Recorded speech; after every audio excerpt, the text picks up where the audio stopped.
Welcome to the video. In this video I'd like to talk about an FPV camera. Now this is from Lumenier, and this is the 520 Pico TVL line camera. Now you can get this in NTSC and PAL, and we've been testing one just to try and make a very low profile FPV backpack. Now the idea with this is that it's supposed to go on top of things like flying wings, and also as we're doing a lot of the prep for the fixed wing stuff we'll be doing over summer on the channel, it's going to be handy to have an FPV backpack that you can just pop on top of whichever plane you're flying, connect it up to a power supply, and you're good to go. Now we've done a couple of these already. This cradle that is actually holding the camera and also holding an Elite video transmitter is also available on Thingiverse. So if you're interested in printing one of these out, the plans are on there. Now just want to go through this camera. So this is actually what we're interested in here, the Lumenier CP520. It's on the getfpv.com website. At the moment it's priced at $49.99 US.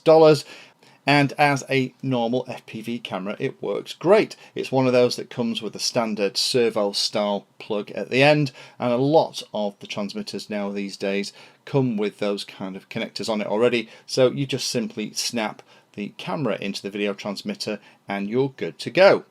In this cradle it does make a lovely low profile package, so this isn't going to cause me too many problems when I pop it on top of a plane. The only thing you have to be careful of course, is that it does weigh a little bit, so you're going to have to put it pretty much over the top of your centre of gravity, or if you're going to put it on the nose of a plane, move your battery back a little bit. Now the operating voltage on the camera is pretty good. It's 5 to 24 volts, works at about 60 milliamps, so it isn't pulling much at all.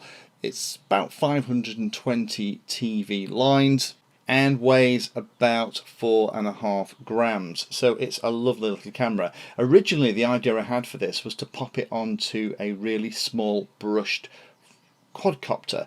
Unfortunately I'm still waiting for some of the parts to arrive, so I thought this would be a great way to use it. Now I've been out testing it. In very bright conditions the camera doesn't perform badly at all. We're obviously suffering because of that slightly smaller lens. There's a little bit of graininess in the shadows, but with a bright sky and a directly lit ground it's working absolutely fine, and I don't have any problems at all. If we go out onto the field, then you can see here again we're looking out at a very bright day here in the UK, and the camera's picking up all of the detail fine. It isn't blowing out any part. The saturation and the contrast isn't fantastic, but it's perfectly usable for flying. The challenge comes when you're flying in less than ideal conditions and when it's a little bit darker. So let me just talk you through some of the video. So this actually isn't from a flight, because the flights that I've had with it have been over private land with the landowner's permission, but they do ask me not to publish the video from those flights. So here we are just walking around. It's a very overcast day here in the UK. The sky's still bright because it's summer, but it means that there's no direct sunlight hitting the ground, and when there is, the camera seems to work great. But here you can see that we've got a couple of little problems in lower light conditions. First of all is that we're getting quite a bit of noise from the camera. And this was recorded in our Fat Shark Dominator V3, so this is the DVR, but this is a pretty good representation of what it actually looked like in the goggles. And the other thing you'll notice as well is that the way that the light is handled and the exposure works is that as soon as we get a little bit of sky in the image, then we start to lose a lot of detail. So this is definitely a camera that if I'm going to fly it in these lower light conditions, I'm going to have to mount it facing very slightly down and accept that my artificial horizon will be a little bit higher in the screen. Having it set perfectly horizontal in lower light conditions does mean that when I'm flying, a lot of the time it's exposing for the sky and not for the ground, and that isn't great, particularly when you're trying to navigate your way around an area at a little bit of altitude. You kind of lose all those landmarks unless you're lucky enough to be in a place with lots of very unique looking church spires. So just a heads up, this camera is really nice. It's really small and very unobtrusive.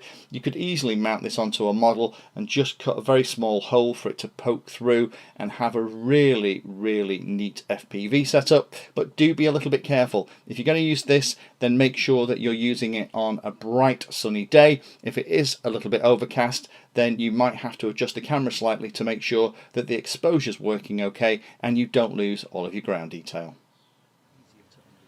Thank you for taking the time to watch that video. There are lots of other videos on the channel and they're carefully ordered into playlists, so you may find that there are other videos on this same subject that you can go and watch. So I would recommend going into the playlist area of Painless 360 YouTube channel and looking around and seeing what there is. You never know what you might find.